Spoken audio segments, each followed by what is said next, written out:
Erev Tov à tout le monde. Alors, Shiur, Erev Tov Monsieur Aziza, Erev Tov Monsieur Kenzi, Erev Tov Eliaou, et Erev Tov Madame Kouriat, Madame Dodi, Yaakov, Madame Habitant, et tout le monde qui est là. Shiur, comme d'habitude, la refoua shelema de Aharon ben Avraham, que Kadosh Baruch Hu donne une bonne santé. On va rajouter dans nos tefilot Shelomo Bar Moshe, que Kadosh Baruch Hu donne aussi une refoua shelema, et que Kadosh Baruch Hu donne beaucoup de hatzlacha à une personne qui est beaucoup, qui écoute au shiurim, qui habite pas au Canada, qui habite en Eretz Israël, et qu'elle est très attentive à nos shiurim behemet, et que Kadosh Baruch Hu lui donne un bon mazal à elle et à ses enfants. Donc on va prier fortement pour elle, et que nos brachot et nos tefilot, notre shiur l'accompagnent. Ok? Alors, on continue dans Melacha de Shabbat, à savoir profiter de quelqu'un qui a fait une Melacha de Shabbat, à savoir qu'est-ce qui se passe. Alors, vous vous rappelez, on avait terminé principalement les lois de quelqu'un qui a cuit pendant Shabbat. Maintenant, qu'est-ce qui se passe à propos des autres Melachot de Shabbat? Quand vous savez qu'il y a 39 Melachot de Shabbat, ok? Juste une petite raison, pourquoi il y a 39 Melachot de Shabbat? Pourquoi il n'y en a pas 46 et il n'y en a pas 49?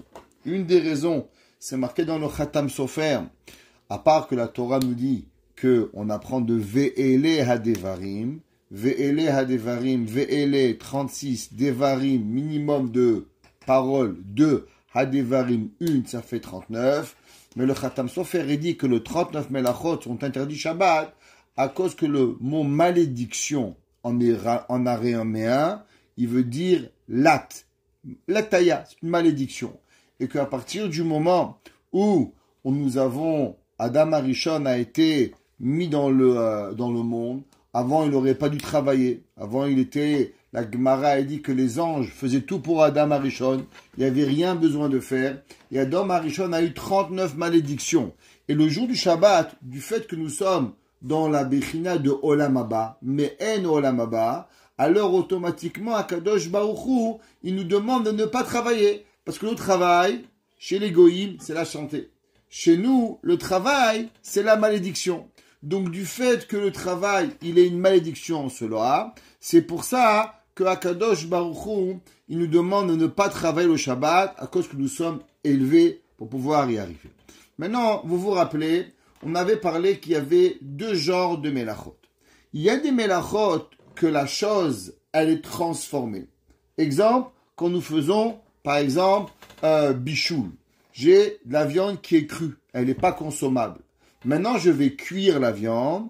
Alors, la viande, elle va avoir une transformation, elle va être mangeable. Donc, la mélacha de Shabbat, elle a transformé le chefetz, l'aliment, en soi-même. Il y a différentes mélachot que la mélacha, elle ne va pas sur l'objet.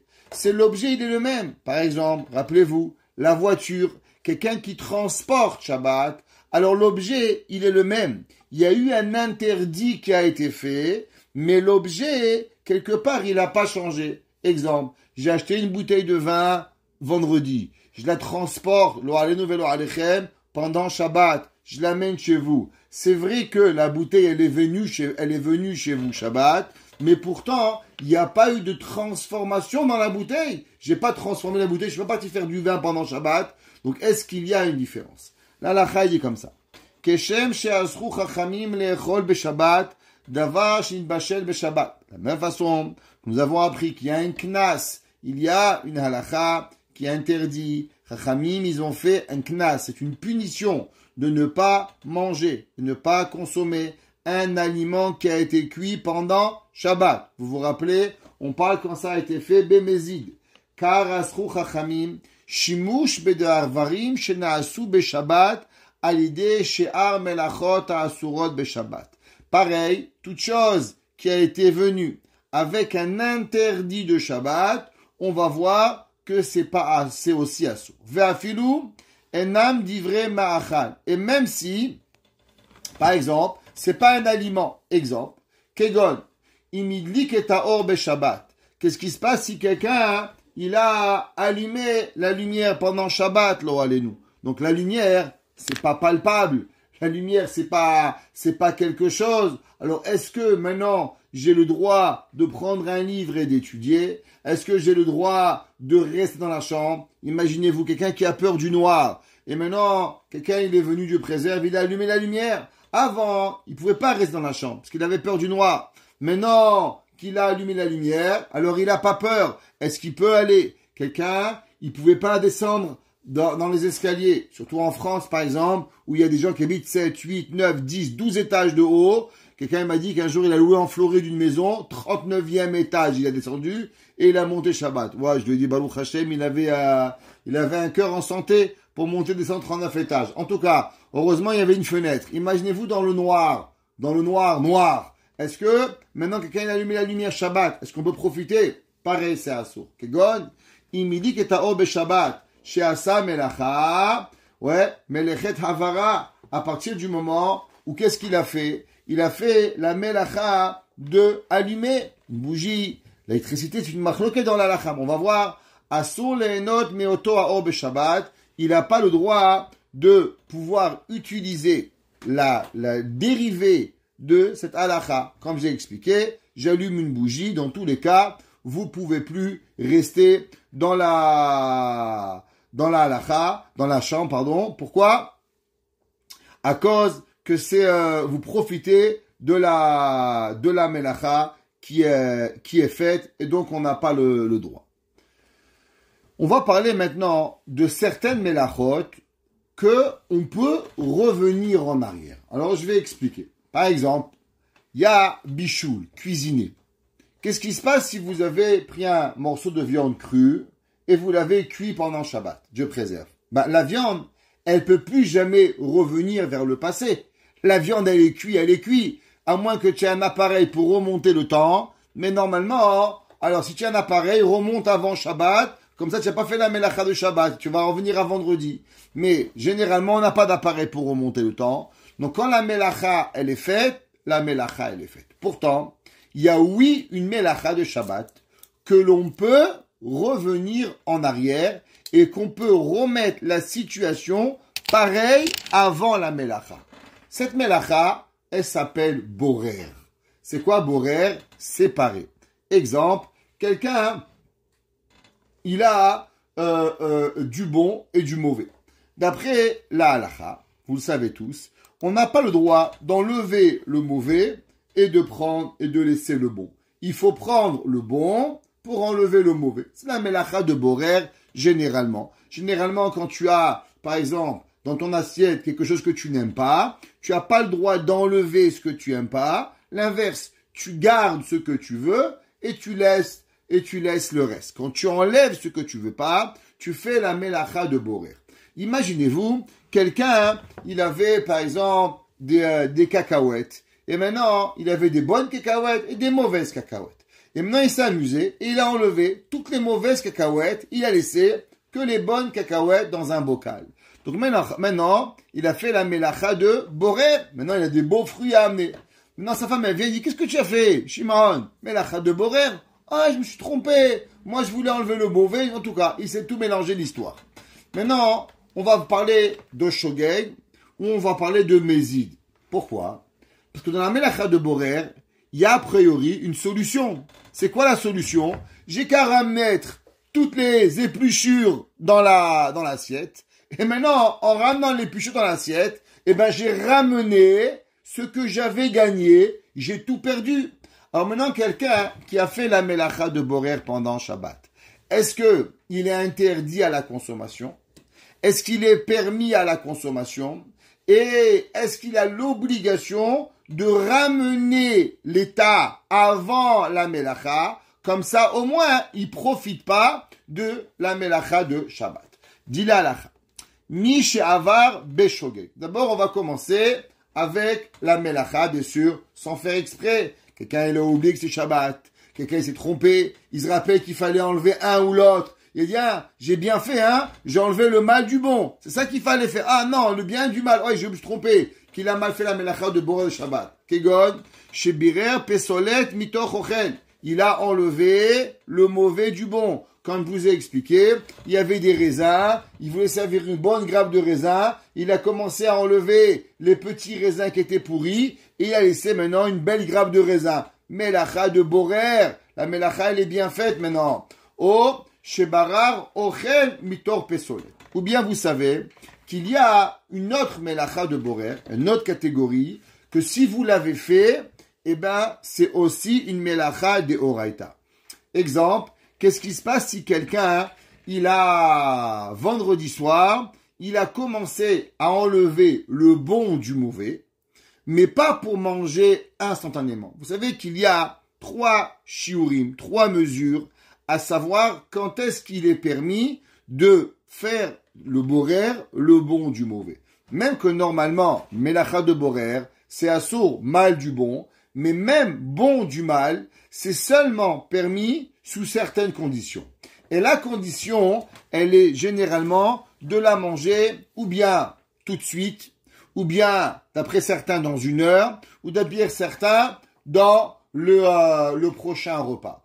On va dire, si quelqu'un, il a fait la melacha de borer, et même il y en a qui permettent, par exemple, du soir au matin, il y en a qui permettent, mais lui, il a fait Shabbat matin pour Seuda Shlishit, pour me laver des malkas, pardon. Il a décidé de commencer à faire la melacha de borer, pas pour manger Shabbat. Il va prendre le bon du mal pour samedi soir, pour dimanche matin.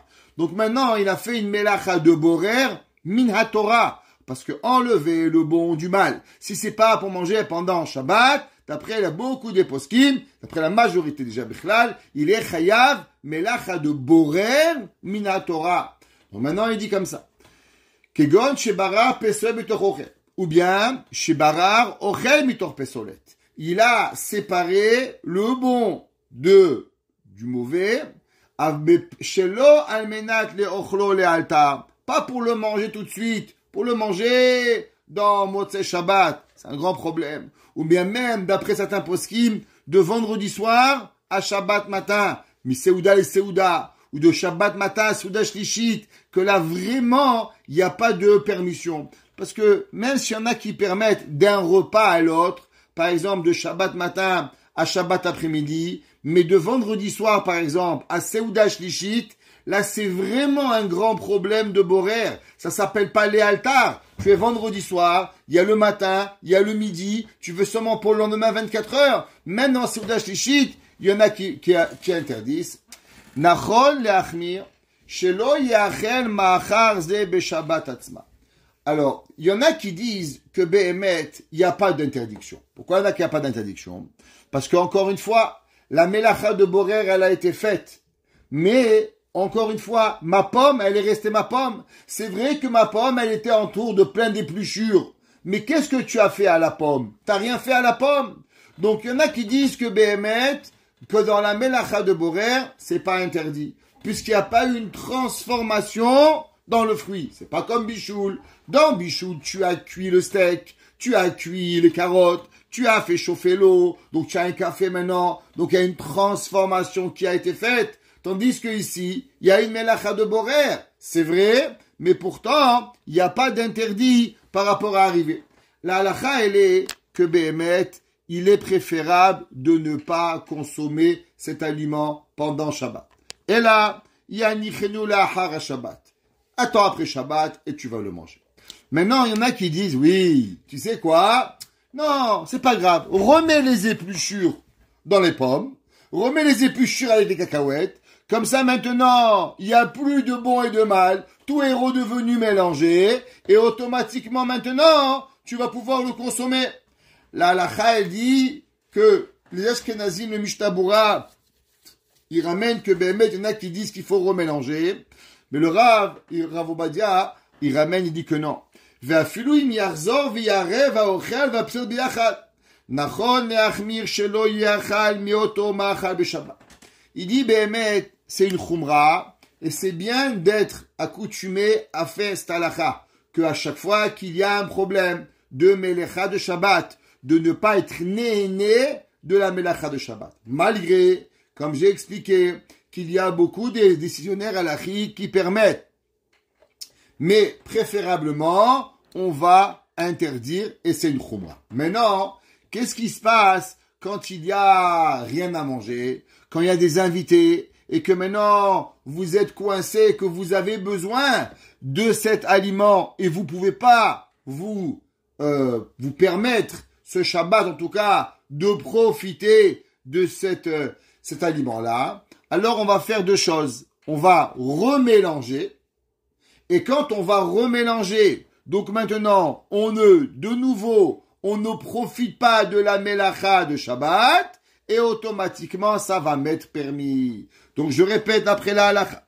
Si quelqu'un il a fait borer, il a enlevé le mal du bien, ou bien il a enlevé le bien du mal, et maintenant il a besoin de l'article, il peut pas, il y a rien à manger, il a reçu des invités, c'est compliqué pour une raison ou une autre, c'est un traiteur, c'est un Shabbat Kala, c'est un Shabbat Khatan, whatever la raison, remélangez le tout, et quand vous remélangez le tout, là vous allez faire le borer de la façon permis, le bon du mal proche du repas, et là maintenant, on a le droit d'utiliser ce qu'on vient de faire le borer.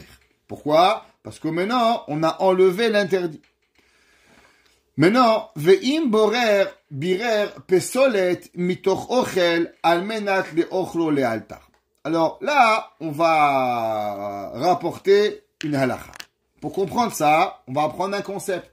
Vous vous rappelez qu'on avait déjà expliqué que s'il y a quelque chose que d'après certains décisionnaires halachiques, il est complètement permis, il n'y a pas d'interdit. J'explique. Ça veut dire que s'il y a une machloquette entre les poskim, que les poskim, un il dit permis, un il dit interdit, alors du fait que c'est un safek des rabbanan, et que l'interdit de la consommation, ça vient seulement des rabbanan, safek des rabbanan la kula. Alors maintenant, on va prendre un cas de figure. Proche du repas, par exemple, 1 heure avant le repas, ou une demi-heure avant le repas, c'est quoi la halakha de borer? La halakha de borer, elle est, normalement, seulement, ochel mitor pesolet. Ça veut dire que vous avez le droit de prendre le bon et de laisser le mal. Et ça, c'est seulement permis proche au repas. Le plus proche du repas possible. Combien de temps? Le Rav Obadia, il dit le mieux pour être, d'après tous les poskim. Par exemple, vous savez que vous avez mangé à 12h30. Vous savez que vous avez besoin de une demi-heure de préparation. À midi, vous commencez. Comme ça, dès que vous finissez la préparation, on se met à table. Même que peut-être la salade, on va la manger à 1 heure. Parce que on va pas dire aux gens, allez, mange la salade dès que j'ai fait. Mais dès que le repas, il commence, ça s'appelle qu'on a permis. Alors, je répète, le mieux dans Borer, si tu sais que tu vas manger à 12h30 et tu as besoin d'une demi-heure de préparation, tu commences à midi. Tu as besoin d'1 heure, tu commences à 11h30. Tu as besoin de 15 minutes, tu commences à midi et quart. Ce qui est permis d'après la halakha, d'après tout le monde, c'est le bon du mal. Exemple, tu vas prendre ce que tu as besoin, tu prends le poisson et tu laisses la sauce. Maintenant, est-ce qu'il est permis de séparer le mal du bon proche du repas? Ça veut dire que tu vas enlever le mal et tu vas garder que le bon, mais proche du repas. Il y a une machloquée dans la halakha. Dans la halakha, il y en a qui disent, beaucoup des poskim qui disent, attention, tout ce qu'on a permis de samouch la achila, c'est seulement dans ochel mitor pesolet, dans le bon du mal. Mais si tu enlèves le mal du bon, même samouch la achila, alors ça devient interdit. On va rapporter un exemple que vous allez comprendre. Comment manger du poisson Shabbat?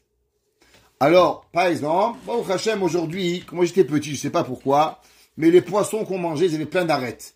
Et nous, les enfants, on mangeait jamais le poisson. Pourquoi? Ça sortait de tous les côtés, merci beaucoup, on n'en mangeait pas. Au Canada, ils ont inventé des poissons sans arrêt. Je sais pas comment ils font, Baruch Hashem. Ils ont inventé des poules sans plumes et des poissons sans arrêt. Il arrive le saumon, il est nickel, il n'y a rien, il n'y a pas de problème. Il a plus une arrête, Baruch Hashem. Maintenant, imaginez-vous, hein, en France, vous mangez du poisson. Comment vous mangez le poisson? Est-ce que vous prenez le poisson dans la bouche et vous sortez l'arête, ou vous avez le droit d'enlever l'arête dans l'assiette? Alors il y a une marloquette, Séfarad et Ashkenaz. Les Ashkenazim, ils disent, attention, même le poisson, interdiction d'enlever l'arête et après de manger. Pourquoi? Ça s'appelle pesolette, metoch ochel. T'as enlevé le mal du manger. Et si tu as fait cela, assour. Donc des Ashkenazim, qu'est-ce qu'ils disent? Tu prends le poisson dans la bouche et tu commences à extraire les arêtes dans ta bouche. Le Ben Ishraï, il dit, mais c'est pas comme ça qu'on mange un poisson. Qui c'est qui mange comme ça un poisson? Le gars, il va s'étouffer, il va avaler une arête de préserve, il va mourir. Alors le Sfaradim, non, on peut enlever l'arête et on mange. Pourquoi? Parce que ça s'appelle Derech Achila Bekar. Ça veut dire qu'on voit qu'il y a quelque part que même du pesolette metoch ochel, quand c'est juste avant de manger, dans certains cas, je dis bien, il devient permis d'être fait.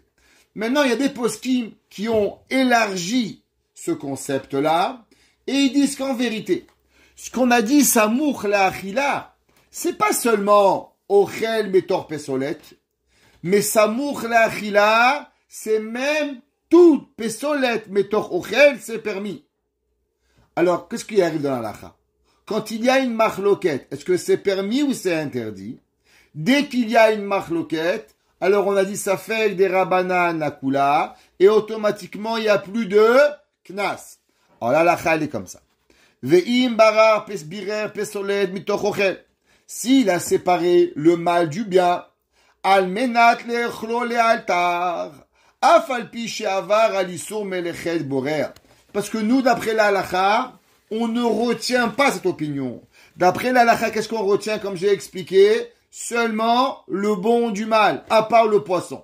Une des exemples, le seul exception, c'est le poisson, à cause que c'est dangereux, et c'est cette façon de manger. Il n'y a pas d'autre façon de manger le poisson, d'après ces faradim. Shelo itiru kesheose almer lechol lealtar, et la kesheborer ochel mitor pesolet.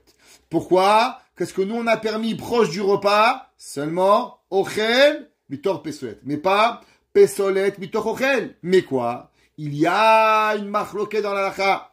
Mikol makom rachai leochlo beshabbat ve'afilu lechatchila. Si quelqu'un s'est trompé, il a fait mal du bon. Exemple, il avait des pois chiches, il avait du poisson. Il a enlevé les pois chiches, il a gardé le poisson. Il veut le manger maintenant. Est-ce que il peut remanger? D'après la halacha, oui. Pourquoi? Même que tu as fait melechet borer, puisqu'il y en a qui pensent qu'il n'y a pas de melechet borer, samour l'achila, tu peux manger. Mais, d'après la halacha, c'est bien de faire quelque chose. C'est quoi? Vous reprenez votre poisson, vous le remettez dans l'assiette avec vos pois chiches. Comme ça, maintenant, vous avez complètement remis le bon et le mal. Et maintenant, si vous voulez reprendre le poisson, vous le remettez. Et dans ce cas-là, il devient permis à la consommation pour pouvoir être permis. Maintenant, profiter de quelque chose qui a eu la melacha de Otsa'a. Comme on a expliqué, jusqu'à présent, on parlait qu'il y a eu un issour dans l'aliment. Ici, l'aliment, il n'a fait aucun interdit. L'aliment, il a seulement voyagé. Moi, j'ai fait un issour, mais l'aliment, il n'a pas été touché. Divrei ma'achal, she'eviru oto mirshut hayachid lirshut harabim, ou mirshut harabim lirshut hayachid. Alors, je vais expliquer d'abord, dans la melacha de Otsa'a, il faut apprendre trois principes. Trois principes dans la melacha de Otsa'a. Trois choses. Mina Torah, d'après la Torah, pour transgresser la loi de Otsa'a, il faut qu'il y a trois conditions. Pour porter Shabbat, ce qui s'appelle porter Shabbat, il y a trois conditions qu'il faut faire. Première condition, il faut prendre l'objet. L'objet doit être sur une place immobile.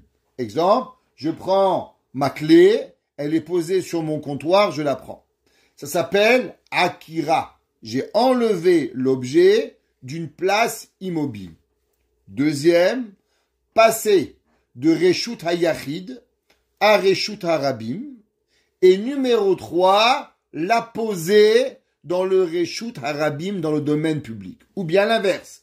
Je prends un ballon dans la rue et je le amène à ma maison et je le pose. Akira, lever. Havara, faire passer. Hanacha, poser. Akira, Havara, Hanacha. Dans la Melacha de Shabbat, il y a, malgré que la Melacha elle s'appelle Hotsa'a, sortir, mais d'après le Rov des Poskim, la Melacha elle s'appelle aussi Achnasa. C'est quoi Hotsa'a? Hotsa'a, c'est de passer du domaine privé au domaine public. C'est quoi Achnasa? Passer du domaine public au domaine privé. C'est la même Melacha. Que je vais de dedans à dehors ou de dehors à dedans, c'est la même Melacha. Mais non. Dans un cas où vous avez sauté une étape, exemple, si vous avez pris un article de Reshut HaYachid, moi j'habite sur la rue Barclay, et je marche jusqu'à la rue Goyer, et sans m'arrêter, je marche et je dépose un objet dans une autre maison. J'ai fait Yachid, Havara, Yachid. Je me suis jamais arrêté dans un domaine privé, un domaine public. Je me suis arrêté que dans un domaine privé, il n'y a pas de Melacha Deoraita. Melacha Deoraita, c'est quoi? Il faut faire un changement de domaine privé à un domaine public. Tu as fait d'un domaine privé, même si tu es passé par le domaine public, mais tu n'as pas arrêté l'objet dans un domaine public, tu t'es arrêté seulement dans un domaine privé, midera banan c'est assour, min haTorah c'est pas interdit, seulement public, privé, public. Ça c'est ce qu'il faut savoir dans la Melacha. Donc maintenant quelqu'un, il a pris une bouteille et il a transporté la bouteille de chez vous et il l'a amené jusqu'à chez moi. Alors, généralement, on s'arrête au feu rouge. Donc, on a fait Akira, Anacha. Si quelqu'un, il a pris d'un privé à public, un ballon, il a pris un ballon, il a jeté de dedans à dehors, ou de dehors à dedans, ça, c'est la Melacha de Otsa. Alors maintenant, on va voir, ça va dépendre dans le Shogeg et dans le Mezi. Imaya Adavar be Shogeg. Qu'est-ce qui se passe? Quelqu'un ne connaissait pas. Vous invitez, ça arrive. Vous avez invité des gens, vous explique, ça arrive souvent. Des gens, vous les invitez pour Shabbat à la maison, et ils savent pas, ils viennent, ils disent, monsieur le rabbin, vous savez, je suis parti vendredi pour vous, hein. Je vous ai acheté une bouteille de vin depuis avant Shabbat. J'ai pas transgressé Shabbat, hein. Vous croyez que c'est un sadique, mesquine. Le gars, vraiment, il fait pas, il croit pas, il connaît pas les lois qu'on peut pas conduire avec la voiture. Vraiment, il a fait les choses bien. Et il vous amène une bouteille de vin pendant Shabbat. Est-ce que nous avons le droit de consommer cet aliment pendant Shabbat? Mutar le ochlam afilu be Shabbat atzma. Vous avez le droit de consommer la bouteille pendant Shabbat. Exemple, quelqu'un qui vient de Côte-Saint-Luc. À Côte-Saint-Luc, il y a un Hérouv. Vous savez, il y a beaucoup d'enfants qui savent même pas la Melacha de Otsa. Pourquoi? À cause qu'ils ont vécu toute leur vie dans un endroit où il y a un Hérouv. On raconte qu'il y avait le Rav de Djibo, le Rav Katz. Et un jour, il était à la campagne au nord de Montréal. Et il a vu des enfants jouer dans la rue avec un ballon. Alors là-bas, il n'y a pas de Hérouv. Alors le Rav, il leur a dit, les enfants religieux, qu'est-ce que vous faites? C'est Shabbat. Il dit, non, Rabbi. Nous, on vient de Toronto. Il y a un Hérouv. Ils croyaient que le Hérouv, il se transporte avec eux. Ils n'ont pas compris que le Hérouv, c'est sur une place, les enfants. Alors imaginez-vous quelqu'un qui a grandi à une place où il y a toujours un Hérouv. Maintenant, il ne sait pas. Il arrive à Montréal, il n'y a pas de Hérouv, ou à Laval, ou je ne sais pas, $. Et le pauvre, il prend son talit. Il l'amène à la synagogue. Est-ce qu'il peut porter le talit? Il amène une bouteille de vin. Il vous l'amène. Est-ce que vous pouvez consommer? Lui, il croit qu'il y avait un Hérouv, Bichlal. Il sait même pas que c'est interdit, peut-être. Qu'est-ce qui se passe? Il a toute sa vie grandi qu'on peut porter Shabbat parce qu'il y avait un Hérouv. Mais là, je trouve, halakha elle est qui peut utiliser le talit. Vous pouvez manger les œufs.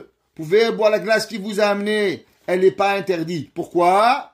Encore une fois, parce qu'il n'y a pas eu un changement dans la melacha qui a été fait. Le vin, c'est le vin. Il a rien fait, le vin. Seulement, il a transporté le talit, il était caché avant, pendant et après. Il a rien fait. Et maintenant, il n'y a pas eu de melacha deoraita qui a été fait dans l'objet. L'objet, c'est le même. On n'a pas tissé le talit pendant Shabbat. On a juste, malheureusement, lo allez-nous porter un talit d'un endroit à un autre. C'est une melacha qui est indépendante au talit. Alors, si c'est Beshogeg, alors, il a le droit. Maintenant, est-ce que lui, il a le droit de boire du vin, par exemple? Est-ce que lui, il a le droit de mettre son talit? Exemple, il savait pas. Il est allé à la synagogue, il a amené le talit, et il a porté Shabbat.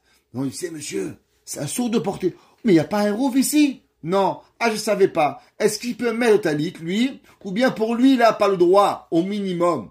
La halakha, elle est que lui peut boire le vin, que lui peut manger, que lui peut mettre le talit. Il n'y a pas d'interdit. Pourquoi? À cause qu'il n'y a pas eu une melacha qui a été faite dans l'objet. C'est pas comme cuire, c'est pas comme borer, c'est une melacha en dehors de l'objet. Ça, c'est quand ça a été fait, Beshogeg. C'est quoi Beshogeg, encore une fois? Ou que tu savais pas que c'était interdit, ou bien tu pensais que c'était permis, ou tu pensais que c'était Côte Saint-Luc, quand c'était en vérité Didio, ou je sais pas quoi. Aval imaya davar bemezid. Maintenant, passons à une autre catégorie.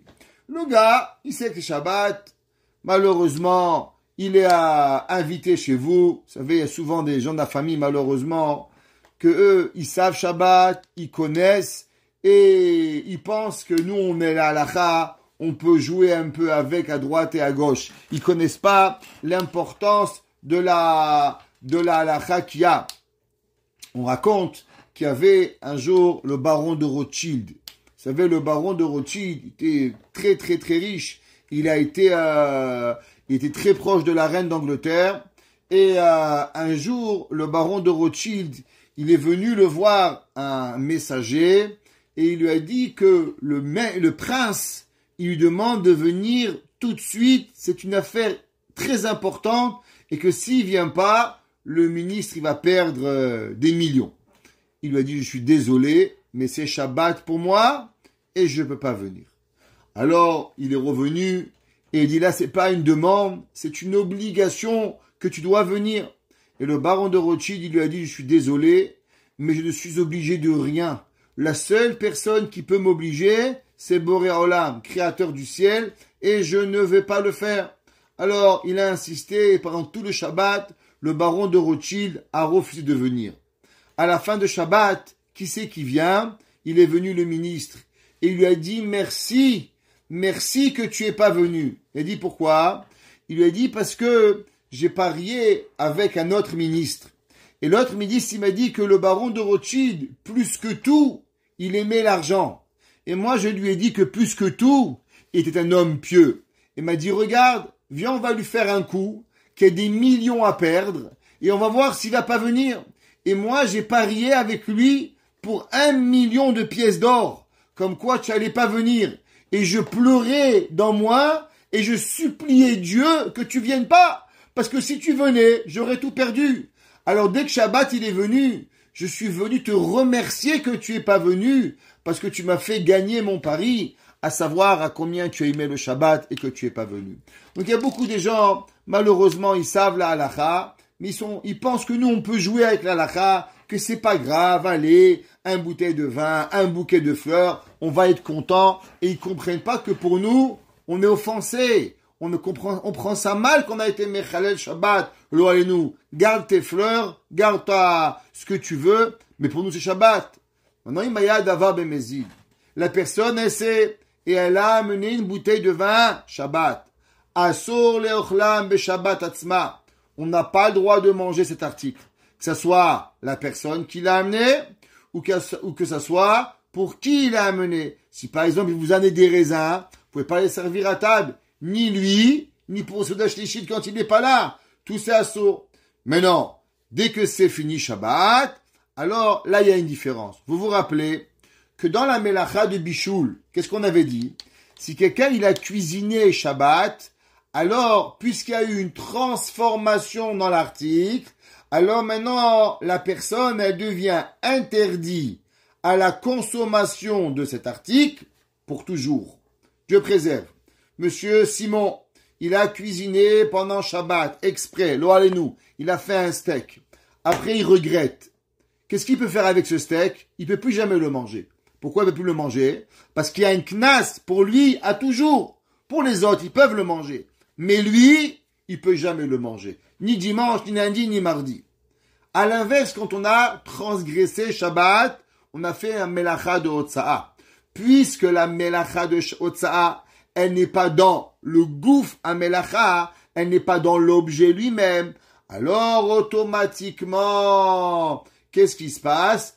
Pendant Shabbat, on ne peut pas utiliser l'article, mais après Shabbat, tout le monde pourra utiliser l'article. Que ce soit celui qui a apporté, ou même pour qui ça a été apporté. Dans tous les cas, on pourra transgresser, on pourra utiliser l'article pendant Shabbat.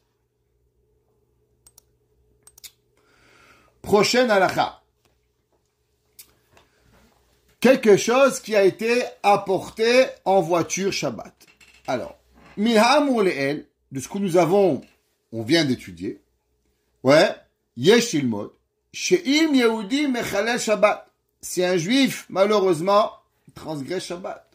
Hevi divrei ma'achal bemechonit beshabbat. Il a amené un aliment pendant Shabbat, bemezid. Ouais, on a dit que l'aliment ne peut pas être mangé durant ce Shabbat, pour lui ou pour n'importe quelle personne. Mais après Shabbat, alors on pourra le manger. Maintenant, je vous demande une question. Qu'est-ce qui se passe si vous cherchez un serveur?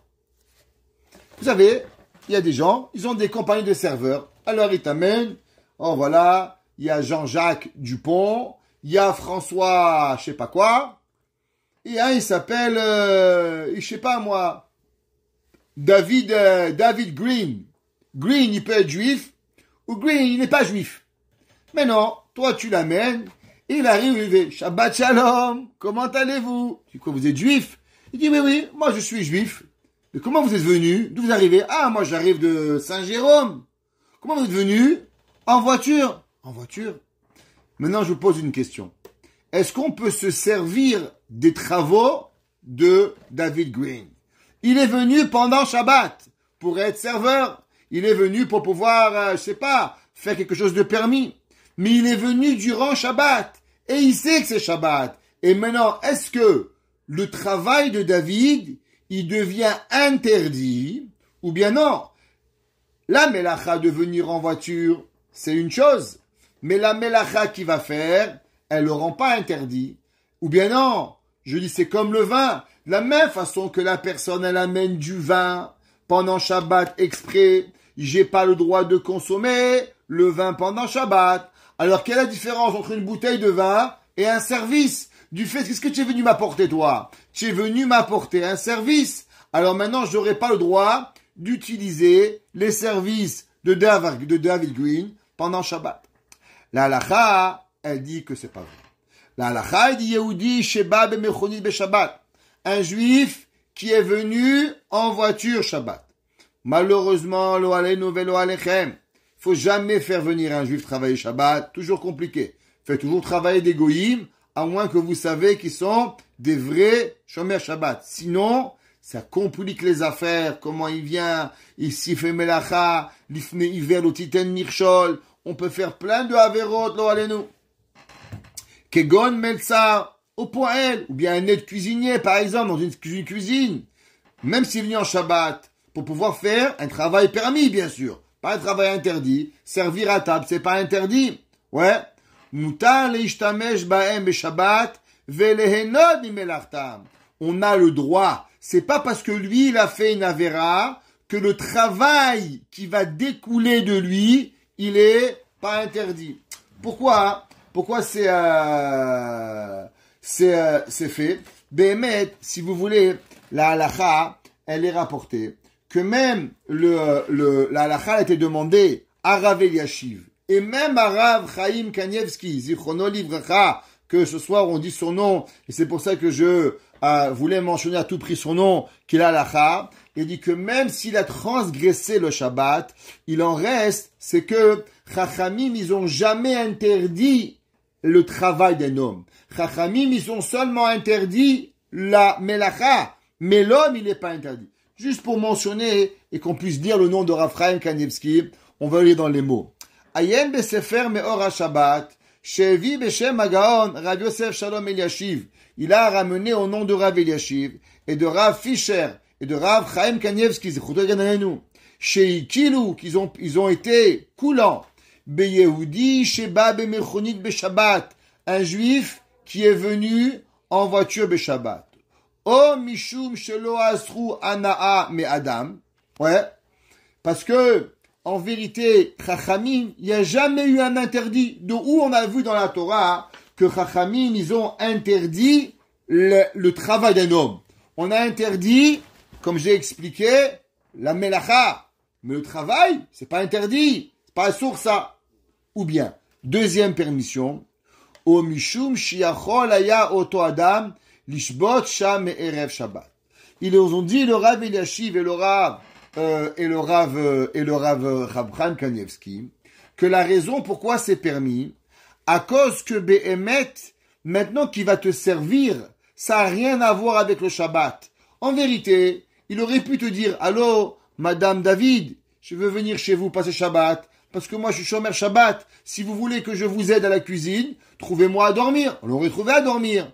Maintenant, qui c'est qui a décidé de pas venir et de pas nous dire qu'il était juif et de Mechalel Shabbat? C'est lui. Ça veut dire qu'il aurait pu faire exactement le même travail sans avoir le Chilou Shabbat.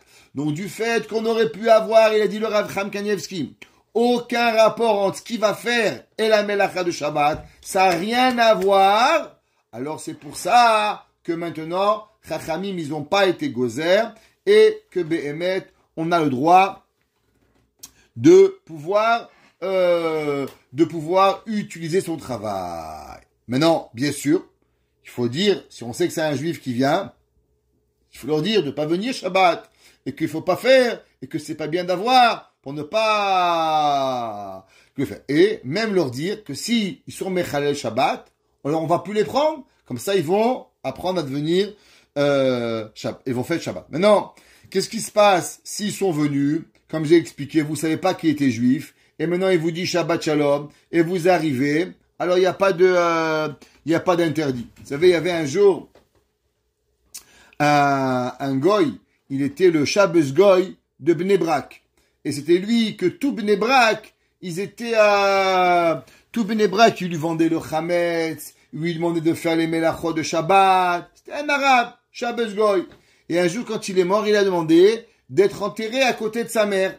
Ils ont fait de la recherche, sa mère était juive, on s'est enterré au cimetière juif. Et pendant des années, ils ont fait faire melacha de Shabbat d'un juif. Qu'est-ce qu'on peut faire? Ils savaient pas. Moi, personnellement, un jour, j'étais dans un hôtel à Pessah, et j'étais le rave là-bas, et il y avait un monsieur qui avait, en tout cas, une longue histoire courte, il était très méchant, et à la fin, au bout de quelques jours, il me dit, nous vous smars de rabbi, en yiddish, comment allez-vous? Alors, je lui dis, vous avez appris le yiddish? Tellement rapidement, on était avec plein de chassidim. Il m'a dit, non, la mère de ma mère, elle est juive, et mon grand-père, il est rabbin. Je dis, mais vous êtes juif? Il me dit, mais pas du tout, moi je suis chrétien. Il s'appelait monsieur Christopher Ferrano. Vous pouvez voir sur internet. Il pensait qu'il était goy. Il savait même pas qu'il était juif. Et on lui a dit qu'il était juif. Et en fin de compte, il a passé Pessah avec nous. En tout cas, il y a des gens qui savent pas. Donc imaginez-vous quelqu'un qui sait comme ça. Il vient et il vous dit, la mère de ma mère, elle est juive. Il dit, mais tu es un juif. Qu'est-ce que vous faites maintenant? Est-ce que vous pouvez le faire travailler? Alors oui, il faut le faire travailler. Juste une petite chose, si un jour ça vous arrive, et ça m'est déjà arrivé dans un quelque part, nous on a payé la personne pour qu'il reste jusqu'à Motzei Shabbat pour ne pas éviter à ce qu'il va repartir au travail. Même si ça coûte un peu d'argent, faites-le, vous serez zoché par une grande bracha pour ne pas arriver. Il n'y a pas d'obligation de le faire, Bémet, c'est pas obligé, mais si vous pouvez, et que la personne elle voit combien c'est important pour vous le Shabbat, que vous êtes prêt à payer de l'argent pour qu'un juif ne soit pas Mechalel Shabbat, alors vous n'avez pas d'idée combien ces actions-là, elles marchent dans le cœur d'une personne. Maintenant, on va parler d'un autre sujet très intéressant, et ça peut arriver. Et là, il y a une énorme khumra qui est très intéressante de savoir. Shabbat, il y a un interdit de laver les habits. Vous savez qu'est assour de laver un habit. Plusieurs raisons pourquoi on n'a pas le droit de laver un habit. Principalement, mishum mechabes, à cause que c'est mishum srita. C'est assour, on va y saurer, il y a plein d'issourim dans Shabbat. Qu'est-ce qui se passe si quelqu'un, et c'est pas compliqué pour pouvoir transgresser la melacha de laver un habit. Exemple, imaginez vous avez une chemise blanche, une belle chemise blanche en soie que vous avez toute repassée pour le Shabbat Shiva Brachot de votre fille. Vous êtes tout beau ou toute belle.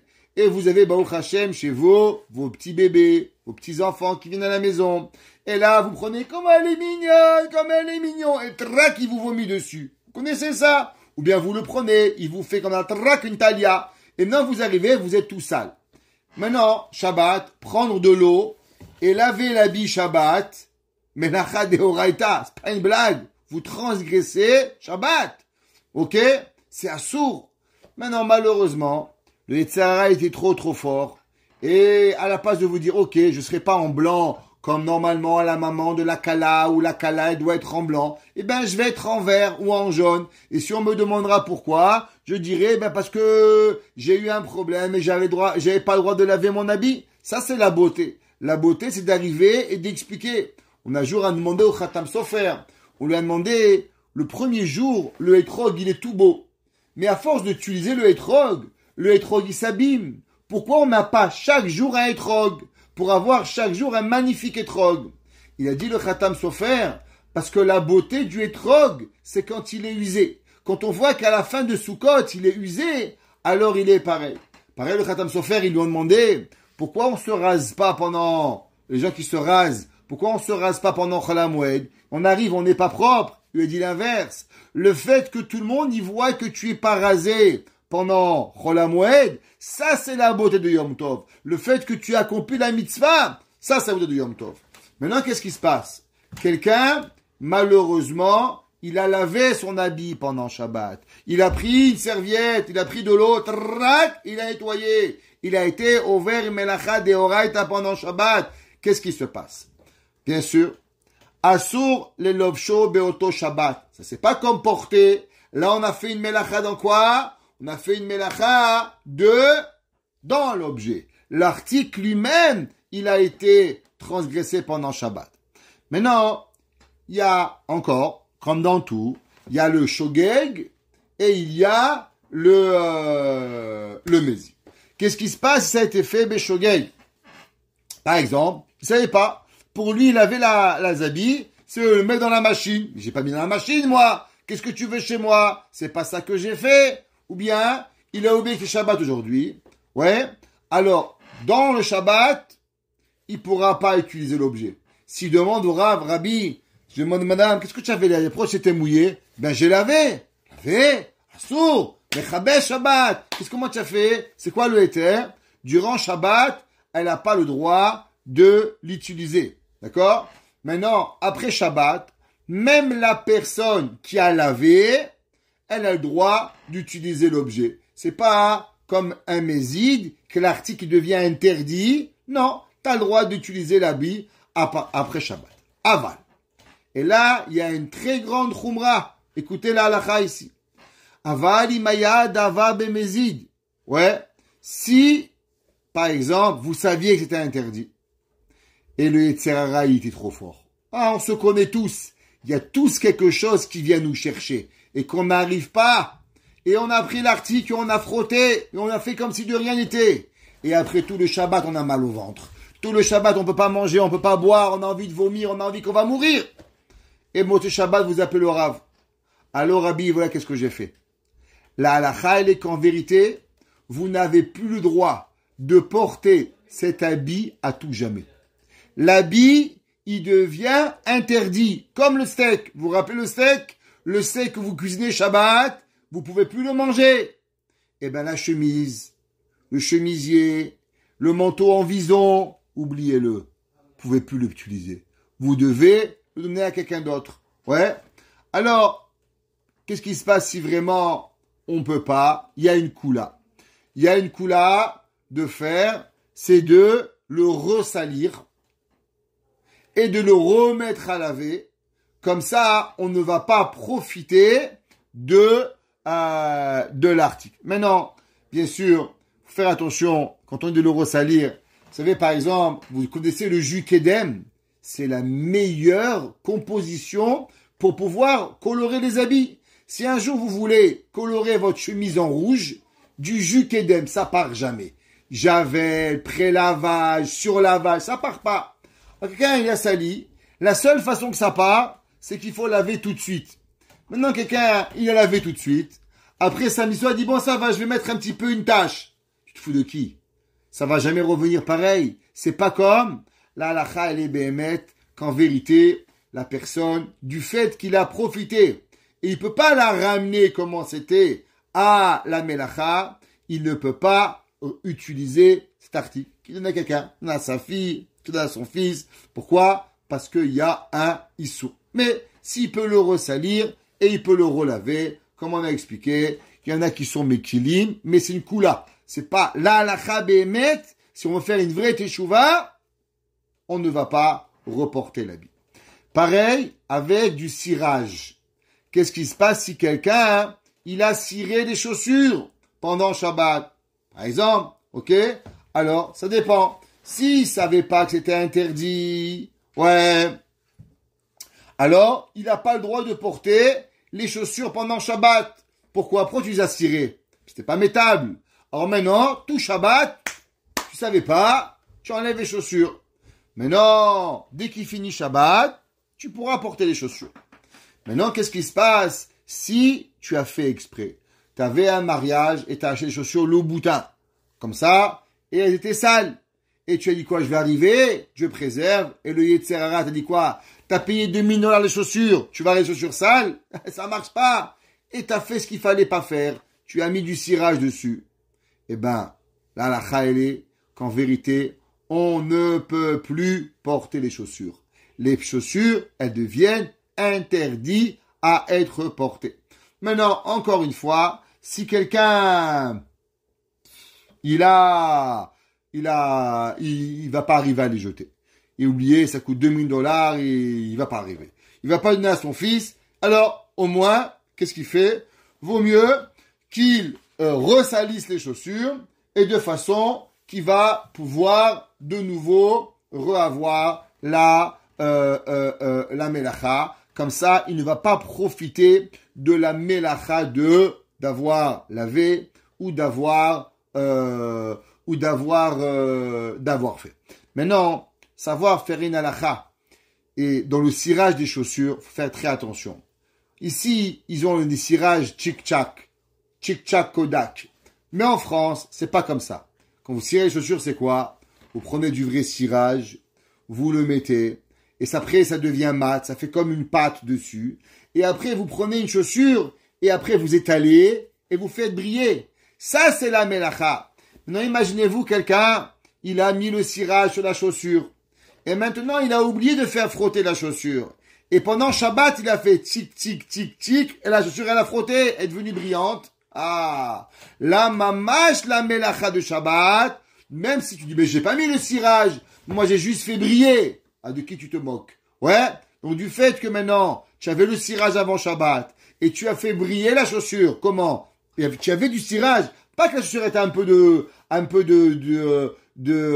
qu'on appelle ça, de poudre dessus, ou de poussière et ça frottait. Non, il y avait encore le cirage que tu as bien fait briller par-dessus. La melacha, elle est, et d'après la halakha, vous pouvez plus mettre ces chaussures pendant Shabbat. À moins que vous n'allez pas y arriver. Alors là, une koula d'après la halakha, ressalissez les chaussures, refaites briller les chaussures, de façon à enlever la melacha pour pouvoir y arriver à faire ce que l'on doit faire. Ça, c'est par rapport à la melacha de laver, mechabes, ou bien de laver les chaussures. Passons, on a encore quelques minutes, à la prochaine melacha. Melachat zorea. Ouais. C'est quoi un melacha de zorea? Planter.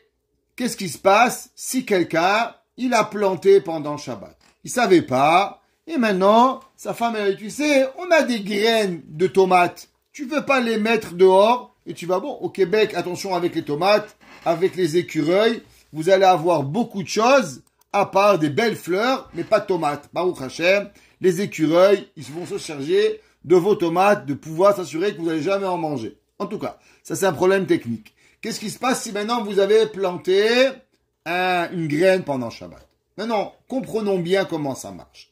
Donc on comprend que pendant Shabbat, si on va planter, Shabbat, il va pas vraiment se passer grand-chose.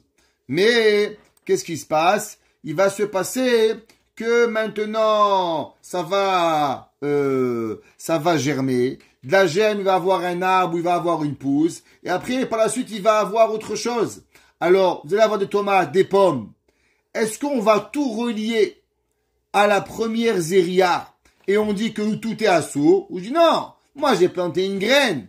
Maintenant les nouvelles tomates, elles arrivent, elles ont rien à voir avec ma graine. Et automatiquement, c'est pas assourd ou tout devient assourd. Dit l'halakha. Quelqu'un qui a planté pendant Shabbat des bananes, des oranges, des citrons, c'est pas important. Ouais. Que ça soit shogeg ou que ça soit mézid. C'est plus grave ici. Dans tous les cas, shogeg ou mézid. Et c'est une Mishnah dans Masechet Terumot. La Mishnah dans Masechet Terumot, elle apprend cette halakha. Jusqu'à présent, on avait toujours été mekil dans les shogeg et on avait été mahmir dans les mézides. Dans le cas de planter, il n'y a pas de différence entre shogeg ou entre mézides. Même que tu savais, croyais qu'on était mardi, tu t'es réveillé de 8 mois de coma, tu dis tiens c'est super, on est mardi, et tu commences à planter, ouais, savez-vous planter les choux à la mode de chez nous, ouais, c'est pas grave. Même que c'était shogeg, à la chaile, ben keshaya dava be shogeg, ou que ce soit que c'était bémézid, chachamim ils ont demandé que tu arraches la pousse, et que tu peux de nouveau la reprendre. Mais il faut que tu l'arraches. Si tu l'arraches pas, automatiquement, tu n'as pas le droit d'utiliser. Et s'il y a un arbre qui vient, tous les fruits, ils sont il peut revenir. La question, elle est-ce que quand on a arraché, ok, est-ce que on a le droit de replanter exactement, ou bien non? Après que tu as planté, il y a un interdit sur cette pousse-là, et tu as plus le droit de le planter. Il y a une machloket entre le Ben Ishraï, le Rav Pe'alim, ouais, dans les Teshuvot, et le Rav Obadiah Yosef, et le Rav Shlomo Zalman Auerbach. Alors, je vais vous lire, il reste 1 minute, on va lire ici. Et il dit, Ulinyan achar she'akar, ouais,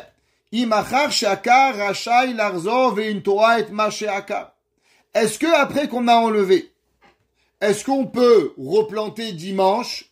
Ou bien non, du fait que tu as planté pendant Shabbat, alors cette pousse-là, cette graine-là, elle devient interdite et tu dois la jeter.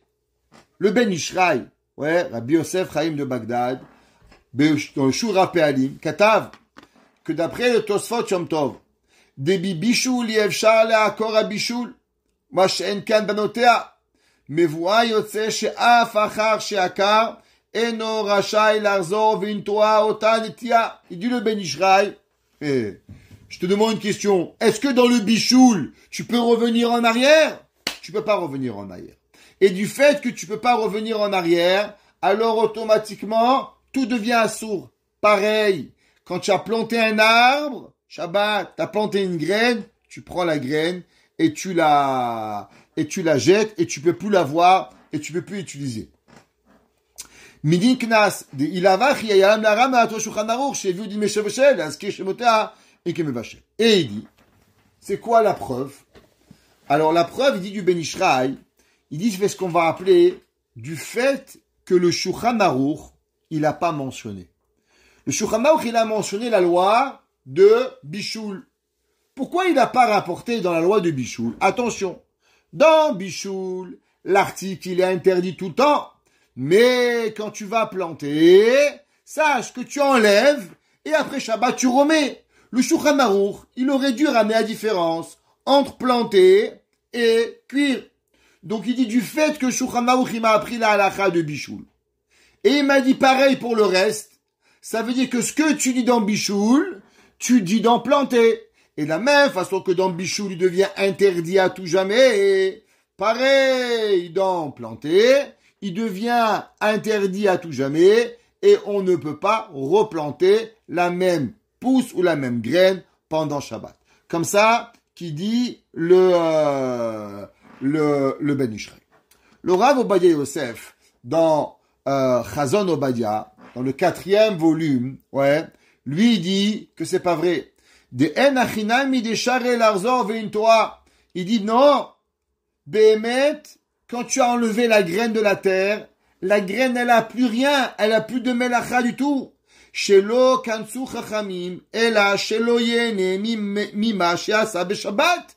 Il dit mais non, la halacha c'est quoi? De pas profiter de ce qui a été transgressé pendant Shabbat. Et maintenant, c'est fini. La melacha elle est terminée pendant Shabbat.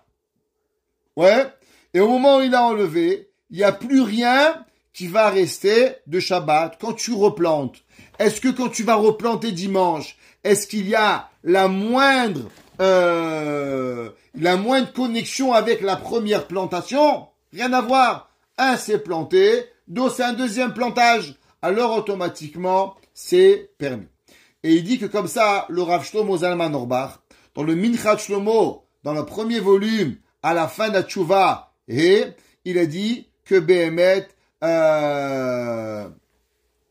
c'est permis. Comme ça que Behemet, il a dit le Even Israël au nom du Rambam, que comme ça, Behemet, on a le droit de le faire. Donc la halakha, elle est, pour conclure, que si quelqu'un, il a planté pendant Shabbat, la halakha, elle est qu'on est obligé d'enlever. Mais après Shabbat, vous avez le droit de revenir et de replanter la même graine, parce que en prenant la graine, vous avez complètement déraciné, coupé, enlevé, déconnecté la melacha de Shabbat, et maintenant vous faites une nouvelle melacha. Donc puisqu'il y a une nouvelle melacha, alors automatiquement, il n'y a pas d'interdit, durant Shabbat, de le replanter après Shabbat. Baruch Hanai Leolam. Amen ve amen. On va demander à une seconde, on va juste demander